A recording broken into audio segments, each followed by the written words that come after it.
Come gather round the campfire and hear our ghostly tales of chilling terrors, darkest woes, and anything that goes bump in the night. So cuddle up with your best friend or dare it alone.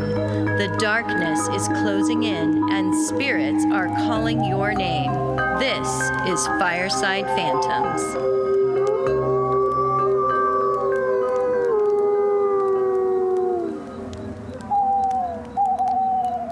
Tonight, or whenever you're listening to it, right now, presently, we are going to be taking you on a frightful journey through the water of your doom. No, we will not be talking like pirates, but we will be telling you some really scary stories having to do with lighthouses and ghost ships. Right, Carol? That's right. And living, in a coastal state, we got lots of them. We do. And that's a really convenient thing when you're trying to research these different areas. So, for example, I'm going to be doing haunted lighthouses. And I started to research haunted lighthouses. And as it turns out, every single lighthouse is haunted. Every single one. Of course it is. The second it's built, there is a ghost there, or a couple of ghosts, or many ghosts attached with ghost stories. I mean, it's overwhelming how many haunted lighthouses exist in the United States, probably around the world. But I am just like, this is insane. Every lighthouse has a ghost.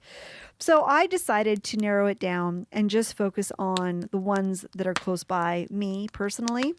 So I am just doing a couple off the Oregon coast. And they're really good ones. Great. I don't know much about those. You're about to. Get ready, Carol. All right. Here we go. I'm listening. Okay. The first one is about 1.2 miles off the northern Oregon coast, just off the shore of Ecola State Park, which is actually just north of Cannon Beach and south of Seaside Beach. For those of you who live here, I know a lot of you that aren't from here aren't going to care about that. It is called the Tillamook Rock Lighthouse, which is also very confusing for us locals because it's nowhere close to Tillamook Rock or Tillamook Beach, which is in Oregon. And Tillamook Cheese Factory. Tillamook Cheese Factory and ice cream. So Tillamook, Oregon is on the coast. This lighthouse is called the Tillamook Rock Lighthouse. They're nowhere close to each other. So it's very confusing and very odd for us Oregonians to be like, what? So anyway, the Tillamook Rock Lighthouse actually has a nickname, Carol. Do you know what that is? Ghost Lighthouse. No. Oh, okay. What is it? It's called Terrible Tilly. Oh, no. I love it. I do too. And Terrible Tilly is called this for one reason and one reason only, because of how terrible an idea it is to build a lighthouse out on a big rock island in the middle of the ocean. Yeah. Because that's where it is. It's on a rock island. I've seen it. Have you seen it? It is crazy. It's out 1.2 miles off our coastline in the middle of the ocean on a big rock. And it is an incredible journey on how they even got that thing built in the first place, which I will be telling you about now. Okay, picture it, everybody. I just want you to close your eyes and breathe and picture this. There is a rock that is jutting out of the ocean, the Pacific Ocean, and it's constantly hammered by big storms and wind gusts that would blow giant ocean waves over the entire rock, making it incredibly treacherous to get people and supplies onto this rock. Locals in the area agreed that it was a terrible, horrible, no good, very bad idea to build a lighthouse out on this rock. It's a lot of adjectives. Yeah, they were like, not out there. That's a bad idea. And even the Native Americans were like, no, that rock is haunted. You should probably avoid it at all costs. So the rock itself is haunted. The rock itself is haunted. No one likes this idea. But that did not stop our U.S. government from commissioning plans in 1878 for a lighthouse to be built on this rock. So they dispatched a surveyor out to the island to check things out. The first man to go out to assess the rock island for building had to make multiple attempts just to get to the island, as the conditions were so treacherous just to dock there. He went back and told the government, man, look, I can't make it to the island. It's way too hard. And they looked at him, and their glasses slid to the end of their nose, and they crossed their arms, and they're like, try again. Oh, my God. We don't care if your life is in jeopardy. We want you to try again. He finally did and managed to land and assess the island. He determined that much of the rock would need to be detonated to make it level for a lighthouse. So not only are you dealing with these crazy waves, but you got to use dynamite too. This will be fun. Wow. Another surveyor was later dispatched named John Triwavis. As he tried to secure his footing on the rock face, a giant wave came up, washed him off, and he was never seen again. Wow. They didn't even find his body or anything. That is sad for him. It is very sad. And I definitely would not volunteer to go out after hearing that story. I know, right? Right? So, the locals are already being like, no, don't build a lighthouse out there. The Native Americans are like, no, don't build a lighthouse out there. The surveyors are like, no, don't build a lighthouse out here. And the government's like, do it. Do it. Nice. We don't care who dies. Just do it. Okay. This did not stop progress, however, and another team was sent out. This time they landed successfully, collected the needed information, and were then able to plan the next phase of the project. When actual physical construction finally began in 1880, the workers had to live in tents on the island that were constantly hammered by wind, rain, and ocean waves, so they were perpetually soaked all the time. And even getting them onto the island was nuts. Because it was so dangerous to get people onto the rock, the first workers had erected a wooden crane on the island that attached to a line of rope that had at the end of it a life preserver and a pair of pants sewn into the bottom. Nope. I would just be like, you guys are insane. I Right? mean, I would like to know how much these workers are getting So paid. you'll understand in a bit why they even got workers at all. When the new men would arrive by boat, they would swing the crane over to them on the boat, and the men, one at a time, would put the life preserver pantsuit on and were then hoisted onto the island. Sound like a good time? The storms tortured the island so badly that at one point a nasty storm swept all of the men's food, dry clothes, and supplies off the island, and they were stranded for 2 weeks waiting for help. The men nearly starved and froze to death, all the while defending themselves from angry sea lions. Oh my gosh. Yeah. Sea lions. There's angry sea That's lions right. too. And every time you go out to the coast, you always see the sea lions Yes, they're out everywhere. there. They're everywhere. There are actually too many sea lions, There are I've a lot heard. of them, yeah. Because the conditions were so terrible and treacherous on the island, word got out to the locals about how bad it all was. The local men declined any offers to work on Terrible Tilly, which led to the government recruiting men from further away. Once the new men arrived to await shipment out to the island, they were actually sequestered from the townspeople so that the locals could not warn them about what they had actually signed up to do. Wow, sneaky. Cue evil laugh here. Whoa, very sneaky. That's going to some great lengths. Right? Because they knew that if these guys had any inkling about what awaited them out there, they'd be like, no way. No, Right. there's enough money in the world that you could pay me to send me out there. Come on. As the lighthouse was nearly completed in January of 1881, a night thick with fog rolled in off the ocean waves and embanked the island. As the men were working, they heard voices nearby that did not belong to them. That's when they realized that a ship was coming right for them. They ran around the island and placed lanterns and lit bonfires to try to warn the ship it was getting too close. The ship heading their way was the Lupatia, and unfortunately, she was unable to stop from hitting the rocks and sinking into the sea. The next day, all 16 bodies of her crew washed up on the shore of the beach. Oh my gosh. The only survivor was a dog that belonged to the crew. Oh. He probably dog-paddled his way to the beach. Not long after the Lupatia shipwreck event, the lighthouse was open for business. It was managed by 4 men at a time who were stuck on the island for months at a time. Besieged by intense storms, high winds, pounding rain, and massive waves, it was not a pleasant work assignment. In fact, sometimes the waves would be so high they would wash over the entire height of the lighthouse. So, of course, being stranded out there for long periods of time, the men would start to see and hear things. During one night, all 4 of the keepers saw a ghost ship floating towards them, believed to be the lost Lupatia. Inside the lighthouse, they heard whispers and moans, especially as they climbed the circular staircase of the tower itself. One lightkeeper claimed that a ghost of a former lightkeeper who did not want anybody in the lighthouse chased him up the stairs. But apparently, this new lightkeeper claimed he pushed the ghost back down the stairs. Oh.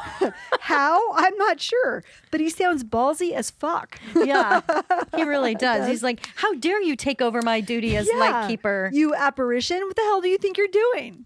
I know you're supernatural, but I'm not scared of you. Do you know what it took for me to be this lightkeeper? You know I'm in the middle of nowhere and I have no choice but to stay here, you asshole. Get back down those stairs. That's right. As tough as the lightkeeper was, however, he was eventually taken off the island in a straitjacket. Oh, my. Oh, no. Yeah. Driven mad by the isolation, the weather, or the ghosts, maybe all three, who knows. His ghost eventually ended up back on the island, however, haunting the place that drove him mad while he was alive. So I wonder if somebody pushed his ghost down the stairs. Maybe he and the other ghost came up with a plan. I'm going to chase him up the stairs. They're going to turn around, come back down. You're going to be at the end. We're going to trap him in the staircase. It's going to be awesome. That's what I would do. If I were like a mad ghost, I would be like, this is what we got to work together.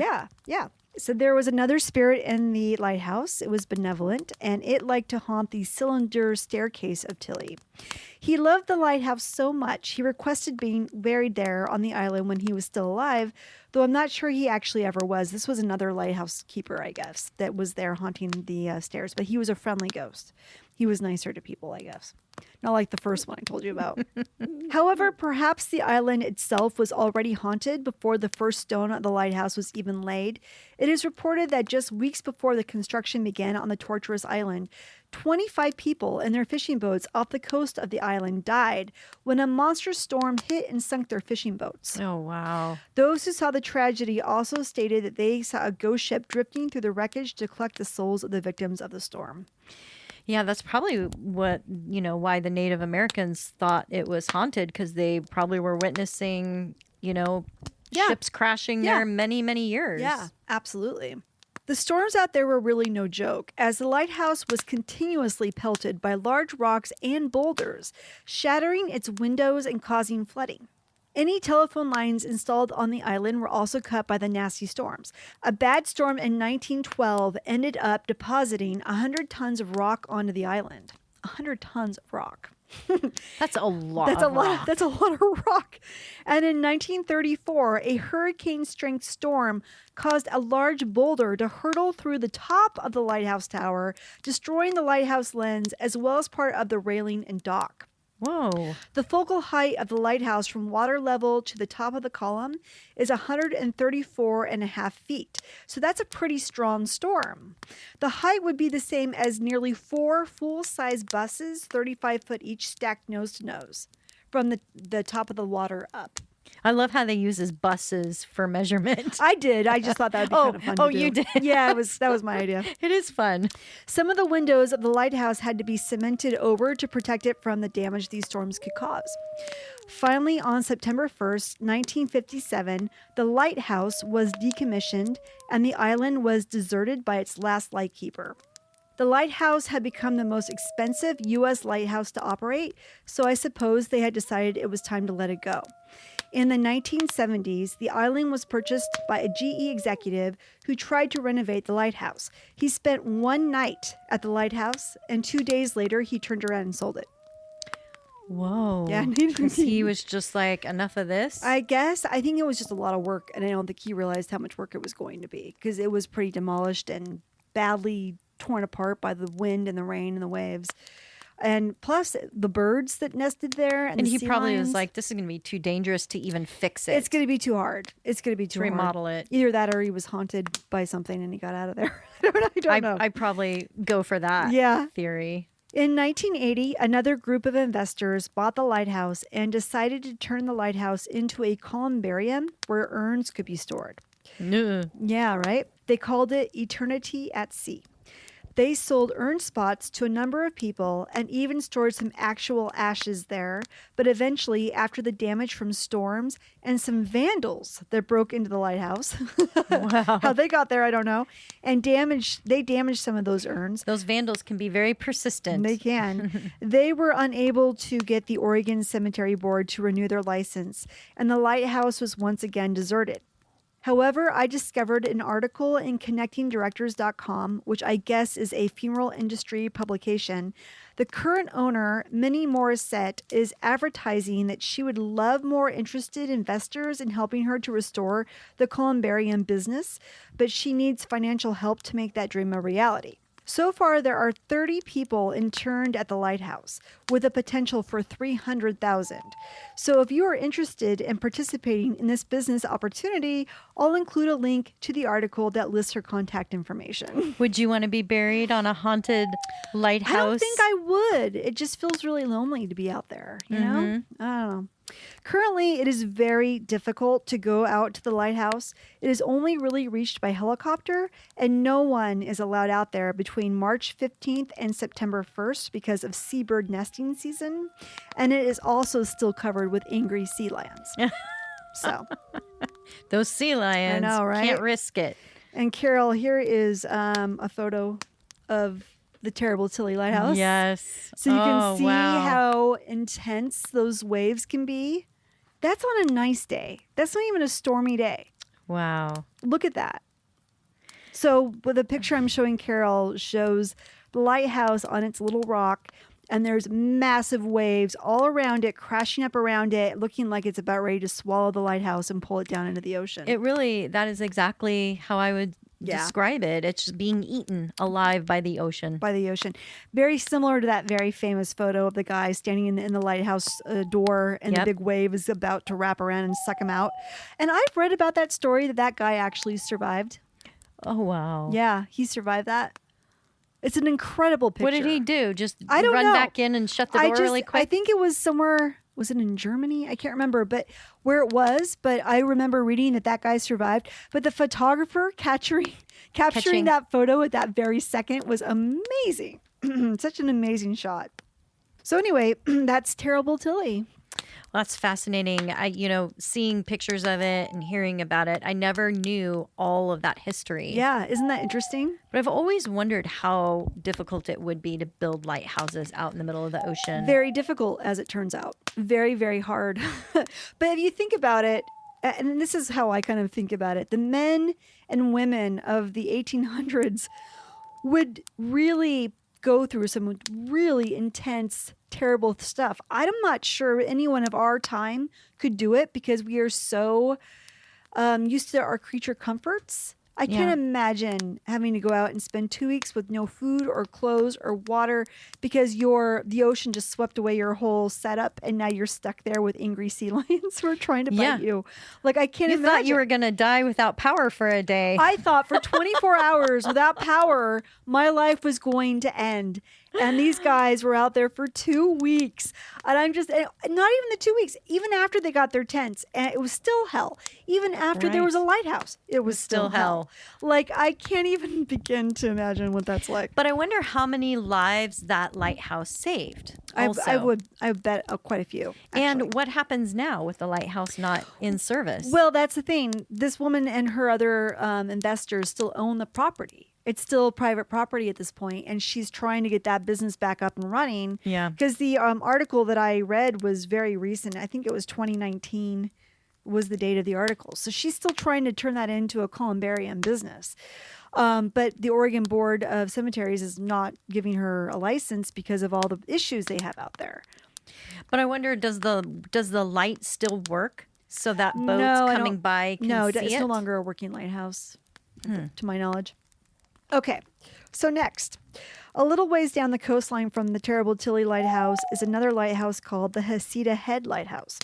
Located north of the town of Florence and south of the town of Yachats for you Oregonians, Hesita Head was erected in 1894. Named after the Spanish explorer Bruno de Hesita, the The Lighthouse Tower is built on a cliff overlooking the Pacific Ocean. So it's actually on the mainland. It's not out on an island in the middle of the sea. In addition to the Lighthouse Tower, homes were built to house the lightkeepers and their families about half a mile down the forested trail from the lighthouse. The lighthouse was tended to by lightkeepers until 1963, when the lighthouse became automated and lightkeepers were no longer needed to run the lighthouse. A Queen Anne-style home used to house the lightkeepers is also still there, though many of the original homes were torn down. In 1970, the home was leased by Lane Community College, which is where our story begins. The Register Guard newspaper of Eugene, Oregon, did a great article on the haunted Heceta Head Lighthouse and is my main resource here. Apparently, one night, years ago, some students from the community college were visiting the home, and one of them just happened to have a Ouija board handy. Oh, that's handy. As you do. They pulled it out and started to ask questions. They asked if there was a ghost in the residence, and of course, the answer they received was yes. Hell no. Hell no, there's no ghost here. They asked what its name was, and it spelled out Rue, R-U-E. How cute. And right? The story of Rue that is the most popular one, because there's lots of stories of Rue, but the one that they like to tell is that Rue was the wife of one of the lightkeepers that managed the lighthouse. They had 2 daughters, and unfortunately, one of the daughters drowned to death. They buried her on the hillside overlooking the ocean. According to local lore, there is an unmarked grave on the hillside, though I'm not sure how they know that, if it's unmarked. There must be some kind of marking, right? Right. Eventually, Rue and her husband moved away from the area, but it is believed that after her death, Rue returned to the home to search for her daughter and to look after the homestead and lighthouse. In 1975, there were some workmen assigned to work on the house. Jim Anderson, one of the workers, was cleaning the attic window when he noticed a reflection. He turned around and saw an elderly woman in a Victorian gown staring back at him. He bolted out of the house and refused to go back for many days. I'm surprised he went back at all, but he took a couple days off. When he did return to the house, he refused to go inside and only worked on the house from the outside. When he started working on the attic window, again from the outside, he accidentally broke it. He fixed the window from the outside, but would not go into the house or the attic to clean up the broken glass. He was super spooked. Yes, he was really freaked out. Later that night, the caretakers of the house heard some weird sounds coming from the attic, but they were not sure what it was. The next morning, when they went into the attic, they found all of the broken glass swept up into a pile. What? No one had gone into the attic to clean it up, so they attributed the chore to Rue. Well, that was so nice of her. She's a friendly ghost. She's a very thoughtful lady. In 1995, the home was turned into a bed and breakfast. The people who were hired to run the bed and breakfast have a thick ghost log in the house for visitors to record their encounters with Rue. I mean, it's pretty big. They have a lot of entries. They have a lot of people who've seen her apparently, or who said that they've seen her. One story tells that of a husband and wife who were sitting in the home's parlor when they saw a gray figure float by over to the stairs and then zip up the staircase to the second floor.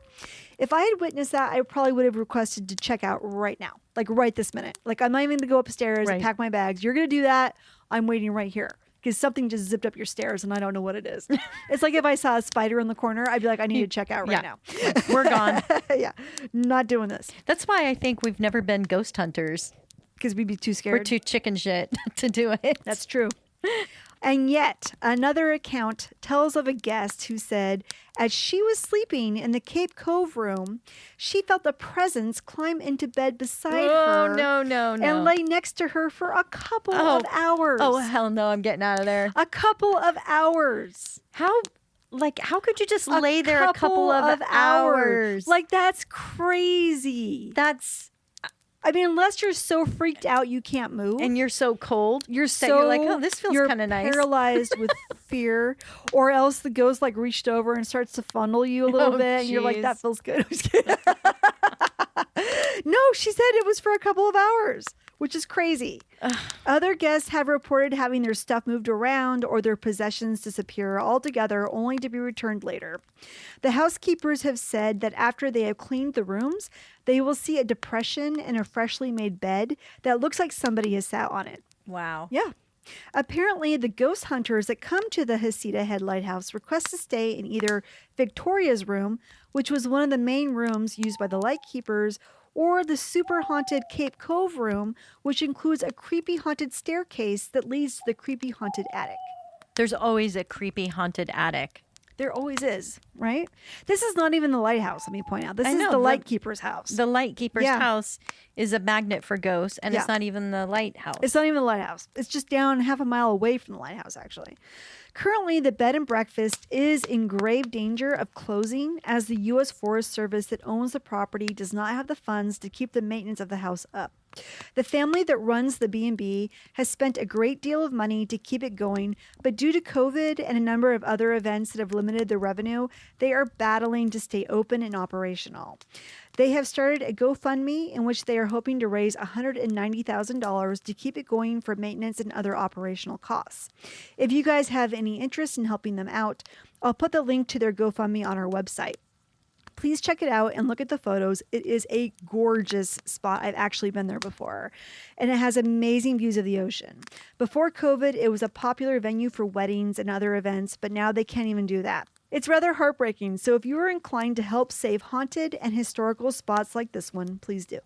So when you went, did you spend the night or just kind of check it out? Nope. We just walked through and saw everything. It was gorgeous. So here's a picture. The lighthouse is here. Oh, and then yeah. this is where the home is. Oh, wow. Isn't that stunning? I bet the views are just amazing. They are incredible. Absolutely gorgeous. That's the Heceta Head Lighthouse. So if you guys, like I said, if you have interest in helping to donate to save the Lightkeeper's house, that'd be great because they're really battling for money on that. The next one is the North Head Lighthouse. Thanks to Ghost Adventures for the coverage of the North Head Lighthouse and for being the source of some of my information here. At the border of Oregon and Washington, where the Columbia River dumps into the Pacific Ocean, sits the Columbia River Bar. So many ships have sunk in these waters located around Astoria, Oregon, and Long Beach, Washington, that it's actually nicknamed the Graveyard of the Pacific. Since 1792, there have been at least 2,000 shipwrecks in the Columbia Bar alone, and even today, there are still at least 200 calls for help each year when ships try to navigate the bar. So a lot of ships will come up through the Pacific Ocean. Mm-hmm. They'll find the entrance to the Columbia River, and then they've got to cross from the ocean into that river because they use the Columbia to bring goods up to Portland. Yeah. And so it's very, very difficult for them to navigate because there's so many shallow, sandy areas that the ships will hit. And they'll get stuck. They will sink. They'll hit it and sink. So, yeah. The passage from the Pacific Ocean through the Columbia River Bar is considered to be one of the most dangerous and treacherous ship routes in the world. It is that bad.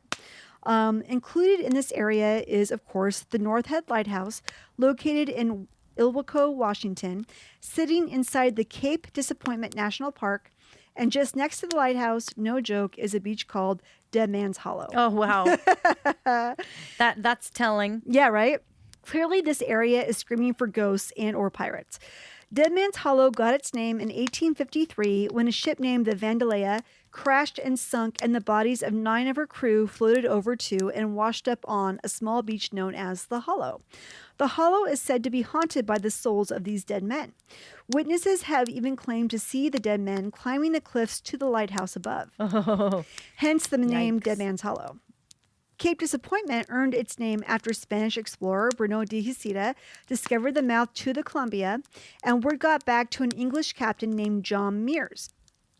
Meares explored the same route as de Hesita did, but when he found the mouth of the Columbia, he thought it was just a bay and not the promised river he was searching for. So he named the area Cape Disappointment. Wah, wah, wah. I didn't know how that got its name. That's how it got its name. John Meares didn't know how to read a map. And he got there. He's like, that's not the river. I'm disappointed. So now the Goonies movie was... That was in Astoria. In Astoria. Yeah. So if you guys have seen the movie The Goonies, Yeah. and the kids are trying to save their town, the town they're trying to save is Astoria. In Astoria, yeah. Yep. The North Head Lighthouse is still a working lighthouse. It was built in 1897, and in 1898, the first lighthouse keepers were Alexander Prusanen and his wife Mary. Now, the interesting thing about this is that Alexander Prusanen had been one of the first lightkeepers at Terrible Tilly. So in 1890, when he was finally relieved of his duty out there, he came back to the mainland and married Mary. The two manned the lighthouse at North Head until Mary's mysterious death in 1923. Ooh. Just before her death, Alexander took Mary to see a doctor in Portland who diagnosed her with melancholia. It was implied later in a letter written by Mary that she wanted to go off her medication, which one may assume was for her depression. The day after Mary wrote this last letter, she and her dog Jerry went for a walk. After a few hours, Jerry returned, but Mary did not. Alexander rented up a search crew, and the dog led them down to a point just below the lighthouse to where they found her coat. As they followed the trail, it became evident that she had slid down the hillside to the beach below. They found her body at the bottom of the cliff and were able to retrieve it before the ocean swept it away. They didn't exactly rule her death a suicide because it wasn't clear if it was intentional or an accident or if the dog pushed her, like intentionally. The dog jumped on her. Murdered she her. Lost her balance. He murdered her. He pushed her down the hill. Yeah. But on Ghost Adventures, they interviewed a psychic who said that Alexander and Mary had a turbulent marriage. She also picked up on an angry being in the lighthouse. The psychic believed that the angry being in the lighthouse is the spirit of Alexander Personin. Oh. The ghost hunting team went back into the lighthouse and were able to capture a few EVPs or electronic voice phenomena, where when ghost hunters, they go into a location with a recorder and then they record static and they're able to hear disembodied voices essentially speaking back. For those of you who don't know, one voice they captured was of a woman's voice that said, "Somebody's coming," followed by a man's voice that said, "Need to know and you'll see." They believed these voices were that of Alexander and Mary Personin. No one knows for sure how Mary died, if it was a suicide, an accident, or murder by her husband or her dog. They say that if there's negative energy in a place that you're around, a lot of times it can affect your mood too. Yeah. So when the weather out there, the weather alone in the Pacific Northwest is so depressing in the wintertime. And really through spring. It isn't until about June when things start to get a little bit better. Yeah. But it's rough. So. Yeah. If you don't really love gray days and rain, you wouldn't like it here. and reading. Yeah. Yeah, we have a lot of bookworms up here. We do. Yeah. So that's the North Head Lighthouse. And those are my lighthouse stories, Carol. Those are really interesting. It makes me want to go take a trip to the coast and Right? like go down and maybe look at some of these lighthouses again. That would be a fun road trip to take. Yeah. And we could spend the night at the Heceta Head if they're still open. That's right. Wouldn't that be fun? And we'd start there and then work our way up. And we wouldn't be able to go see Terrible Tilly, though. It's too far out. Right. Unless we rent into a helicopter. No, thank you. Do you know how to fly a helicopter? I don't. I could take lessons. I'm pretty good at learning. Okay, let's do that. Take some lessons. Then we can go up to the North Head Lighthouse and hang out on Dead Man's Hollow. Holla, and, holla. Be disappointed in Cape Disappointment.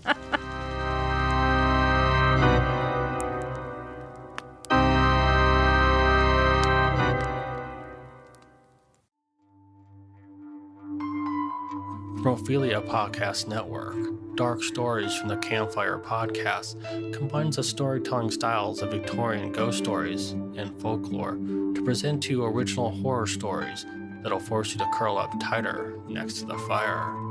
Available on Apple, Spotify, and anywhere else podcasts are listened to.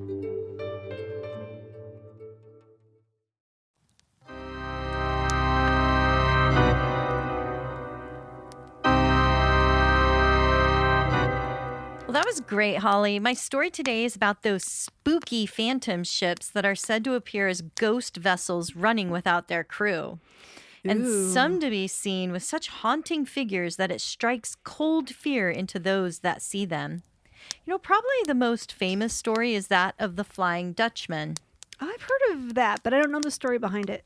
Well, the Flying Dutchman crashed into a rock and sank, causing the entire crew to perish in the waters near the Cape of Good Hope in South Africa.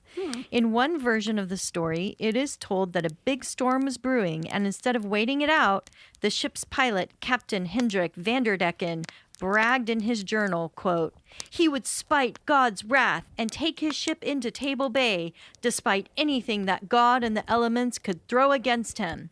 Probably. Yeah. Probably not a good idea to bet against God. He sounds pretty full of himself. He kind of does. Overconfident, maybe. A little bit. Mm-hmm. So the legend states that the captain and the crew are to spend eternity sailing the seas as penance for their arrogance. The name, the Flying Dutchman, was not a reference to the ship, but to this captain who served with the Dutch East India Company in the 17th century.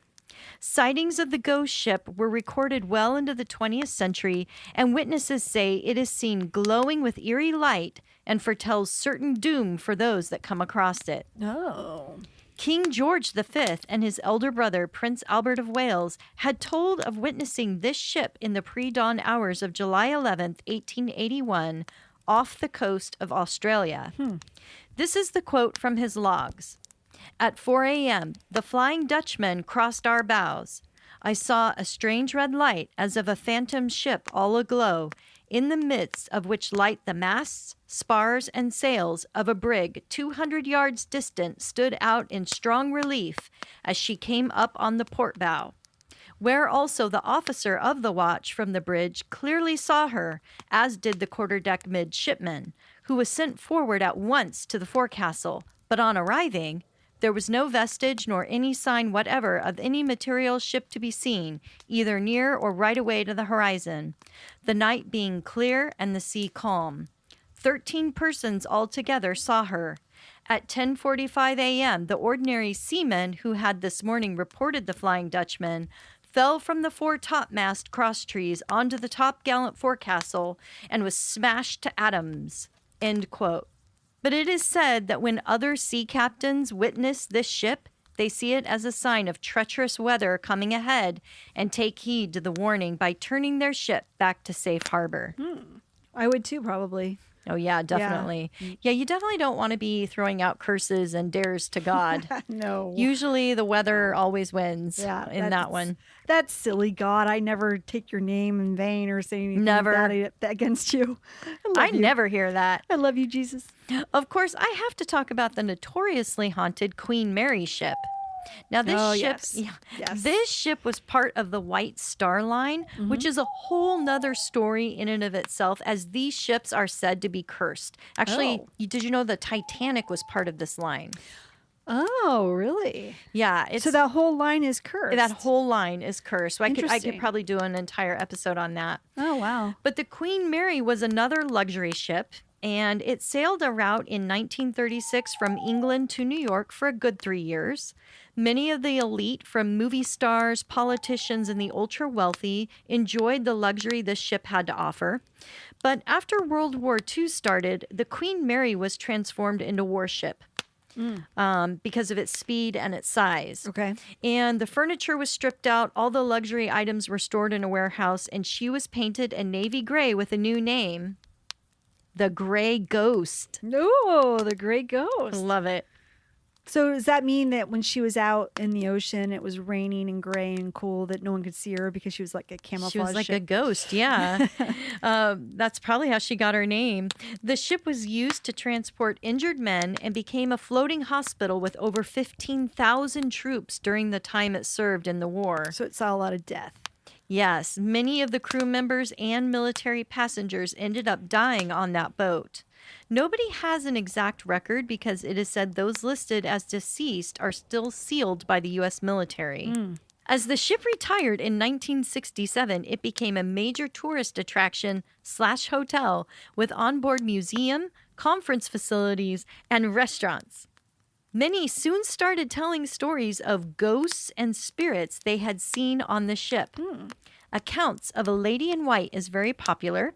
She likes to spend her time in the ship's salon, and she's also seen dancing in the ballroom. I like her. She's getting her hair and her She nails sounds done, fun. and she's going out to party. She's great. Yeah. Stories are told of hearing the tortured screams of a young sailor who was killed in the engine room when he became trapped and was amputated by a heavy door. Oh, like his leg? I have no idea. That sounds terrible. Oh, jeez. Children's laughter can be heard in the area of the nursery, and the swimming pool has many people feeling as if they are being watched or sensing spirits uncomfortably close. Time magazine once listed the Queen Mary as one of the most haunted places in the world. One room in particular, room B340, is so haunted that they can now charge $499 per night, despite bare-bone amenities to accommodate enthusiastic guests who love to witness the activity. So this is cool, Holly. Guests are offered a Ouija board, tarot cards, a crystal ball, and other items like EMF detectors for those who want to hunt for ghosts. Okay. The bathroom wall in this particular room has instructions for performing the Bloody Mary ritual. How convenient and thoughtful of them. Wow. No wonder that ship is demonic. I know. They're like inviting these ghosts. Yeah. Some of the complaints from guests range from toilets flushing on their own, hearing footsteps, and seeing a ghostly figure rising from the bed. In some cases, this was enough to cause guests to request their money back and leave before even the night ended. If you want to tour this ghost ship, the Queen Mary is now located off the harbor of Long Beach, California. Sweet. And of course, I'll put the link in our credits. Yay. I've been to the Queen Mary. And in fact, when I lived in Los Angeles, me and my roommate at the time went down there on during October Halloween haunted ship days. You went somewhere on Halloween without me? It wasn't on you? Halloween proper, but it was Okay. in October. And they had the Queen Mary all set it up for a haunted attraction. So you could go and get, there was a haunted house on the ship essentially. That is And so you were chased cool. by monsters, and they had strobe lights, and it was really fun. It was a good time. Did you hear anything other than just, man-made noises? I heard ghost noises, but they were from, But you couldn't they tell were the made by difference. men. You They were couldn't made tell by the the difference? monsters. No, I didn't see any actual ghosts. Yeah.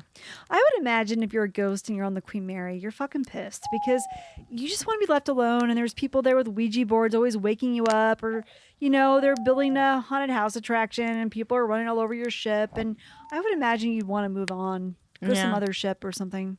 Right. If But you can. I don't know what the rules are of the afterworld. I'd be but- like, bring back the luxury, man. Let me enjoy Right. the afterlife. yeah. So the next story is not so well known, but it is one of my favorites. The El Kaliuchi is a ghost ship which is seen as a beautiful ship carrying 3 masts with 5 sails each. This ship has several different legends. According to the people of Chile, the ship appears nightly near the Isle of Chiloé and is seen to be fully lit with people on board having a celebration, laughing, and talking very loudly. So supposedly, this ship carries the departed souls of those who have perished at sea. Another legend states that the ship is magical and helps warlocks transport various goods and travel on board the ship, getting special training to improve their magic. You know what this reminds me of? Peter Pan. No, it's like a Hogwarts school only on the sea. Of course it does. You haven't talked about Harry for a I while. know. I had to bring back the Harry. Welcome back. Well, did you ever have any interest in going on semester at sea at college? Yeah. I did That would have too. been fun. I knew several people who did that, and they had so much fun, but they didn't get much studying done. Because they were making out and having sex all the time. They were partying on the boat. They used to call it sex at sea instead of semester at sea. that sounds more likely. All you parents out here that your kids come to you and say, "I want to go at semester at sea," we told you. We Yeah. told you the real story. The answer is no. Unless, no. unless you want them coming back, with a whole new set of experiences. Anyway, variations on these stories are that the original crew of the Kaliuchi make dark pacts with other fishermen, promising wealth in exchange for residence on land or access to information and people for malicious reasons. This version became popular when back in 1960, a huge earthquake ended up causing some homes to be destroyed or ruined by fire, and others being mysteriously left completely untouched. It was rumored that the people whose homes were undamaged had made this pact with the El Kaliuchi crew. It was also said that there were reports of a ship dropping their anchor, and it could be heard around the most wealthy homes in the Chiloé archipelago. It was said the ship was visiting these homes and delivering riches after the pact was made. Nowadays, most of the people in this area attribute these stories to just folklore, but the sightings are still being reported. Oh, cool. And nice job with your enunciation. I was very impressed. I was really trying hard. That I was was like good. breaking a sweat there. No, you didn't. That was very smooth. The British naval ship called the HMS Eurodis had a tragic accident while it was out in the sea off the coast of Isle of Wight in the UK. It ran into a blizzard, Holly, in 1878 and capsized, killing all 364 souls on board. Ooh, that's a person for every day of the year, almost. Can you have a blizzard out in the ocean? I didn't know you could. Yeah, I would assume so. Soon after, people started claiming they could see the phantom ship sailing in the exact spot it sank. These sightings were so credible that a military report claimed that in 1930, a British submarine took emergency orders to evade a direct hit when the ship was seen to appear right above them. Also, Prince Edward reportedly witnessed this ghost ship while filming an ITV documentary in 1998. Oh, So current. that was pretty recent. Yeah. Now, this next story is very unsettling. Should I sit down? Buckle up. This one's rough. I'm ready. In 1947, a distress call was made from the Orang Medan. What does an orang mean, Dawn? I've never heard of such a thing. When I was practicing this, it sounded forever to me like I was saying orange. The orange. There's an orange? Maybe you should just tell me in Shadow Puppet, and I will interpret for the audience. No.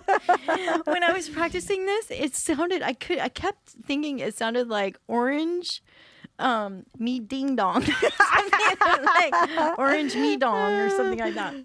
Anyway, that's how you pronounce it. Okay. The ship's name is Orange Medan, as it was passing through the Strait of Malacca.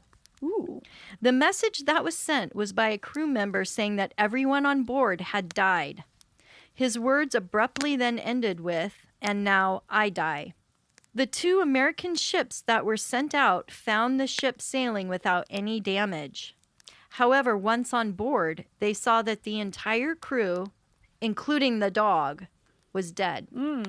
Uh-oh. Their faces were all twisted in horrified, scared expressions, and some were pointing at something invisible in the sky.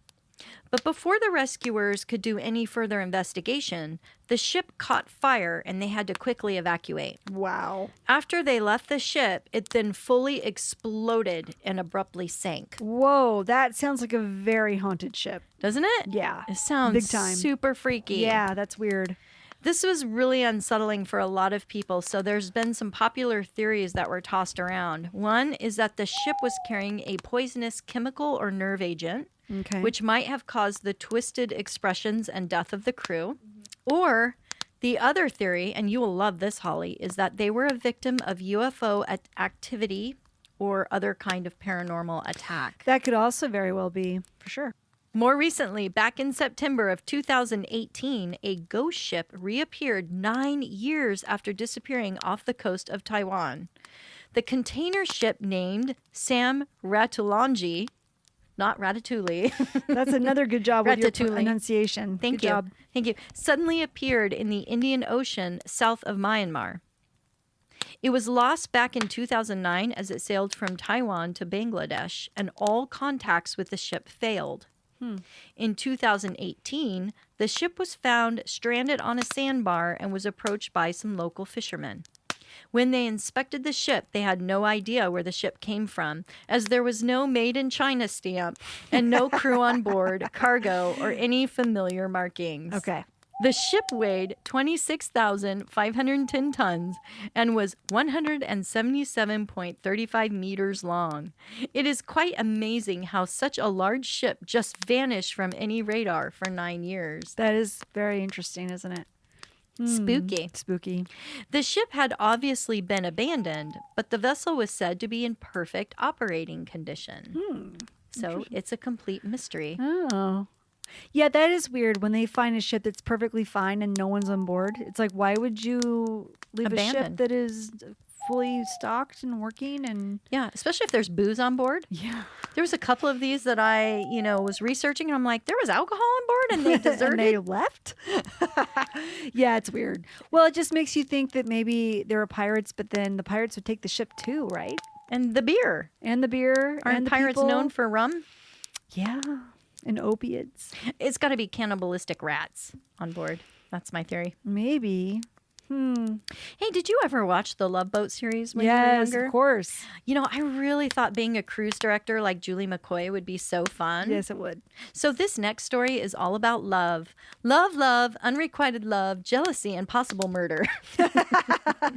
They all go together so well. That's right. Thank you. It was the day before Valentine's Day in the year 1748. The Lady Lovabond was set to sail as a celebration voyage with the wedding crew from the captain, Simon Reed's recent wedding. However, it was said that the captain's best man was secretly in love with his bride, and out of mad jealousy and rage volunteered to steer the ship, escaping the party, leaving the captain to enjoy his honeymoon festivities.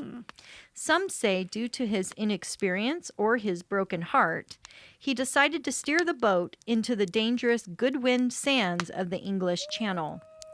The ship was caught in the channel, killing the entire wedding party, and everyone on board drowned, including himself. Oh. This area is still known as one of the most dangerous passages and covers a 9-mile stretch of sea. Over 1,000 shipwrecks have been recorded in this area since 1298. It is said the ship can be sailing around Kent on the anniversary every 50 years, and witnesses reported seeing the ship in 1798, 1848, 1898, and as recent as 1948. Huh. In 1798, the captain of the ship Edinburgh said he almost collided with the Lovibond and heard sounds of merriment as he watched the ship break up before his eyes. No.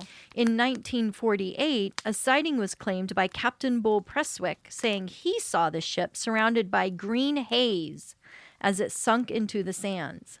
Green haze. I wonder why green haze. I heard that with the Philadelphia experiment, that there was like a green haze around the ship before it disappeared. Wasn't that like a time travel experiment of some kind? Supposedly. Huh. Interesting. So maybe green haze accompanies like boats from beyond. Maybe. There have been rescue boats sent out thinking the boat was stranded, but on approach seeing nothing even resembling a boat. In 1998, due to its popular legend, many people attempted to sail out to the sands and watch for the doomed Lady Lovibond, but they were all sad when no ship was seen. Did you know it was superstition that women were considered bad luck to be on a ship? No, I didn't. There are several theories as to how this belief came about. One is that the ocean is female, and to bring a woman on board a ship would cause great offense to the ocean, and of course competition for the mermaids. Yeah, those mermaids can be pretty vicious. Yeah. I've heard about that. And despite this belief, though, there are several historical accounts of women pirates, and many went out to sea dressed as men. Oh. They're like, we won't be forbidden from Right. boating. Give me that peg leg. I'm going out there. That's right. The most likely theory, though, is that women became a distraction on board, and they typically weren't able to perform ship duties, so men felt they were only going to cause problems. Don't you think it's ironic that they would have naked busts of women carved into the mast of the ship? And many ships were named after women. I think it's also funny that a ship's first trip out onto the sea is called a Maiden voyage. Thank you, Holly. And that's it for our crazy lighthouses and crazy ships. ghost ships. Well, and ships are always referred to as females. Like they always go, she, I'm going to get her out on the water, blah, blah, Right. blah. Yeah. Interesting. Like the ship is a lover or something. Freud, where are you when we need you? All the parts of the ship are so crazy. Like during that part where I was doing the quote of the captain, and he was talking about all the parts of the ship, the top gallant forecastle and the top mast cross trees and the bow. And I'm like, I don't know any part of What that are you was. talking about? I have no idea what this means at all. Might as well be talking Portuguese. Like, I have Right. no idea what It's a any whole- of those parts mean. But yeah, there's the starboard side, and then what's the other side of the ship? The rear side. There's a starboard, and then there's another side, and then they call it that so that the sailors know which side to go to. And then the mid deck, the quarter deck, Yeah, then there's the mast and the bridge, bridge and the bow. gully and I mean, I don't know. There's so many things. Mm-hmm. All I want to know is where's the bar and where's my bed.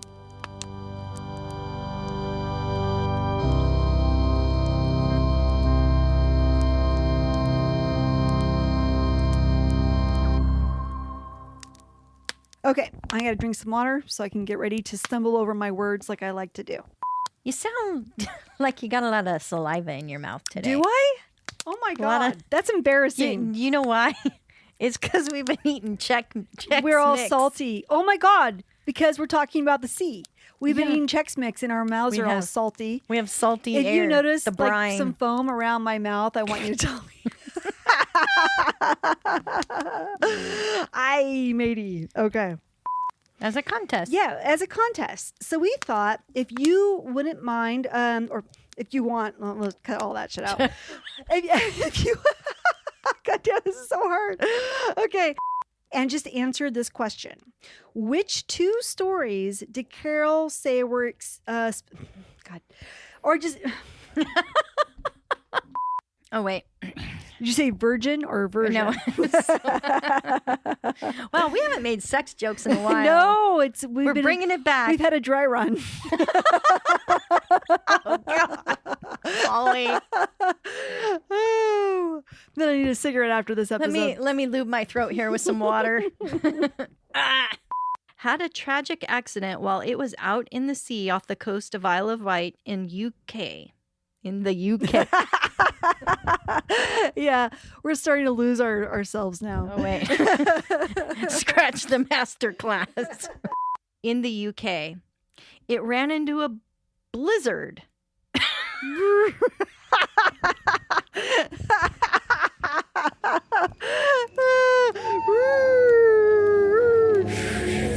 As the flames die down, do remain undaunted. Though all hitchhikers are ghosts, And all dolls are definitely haunted.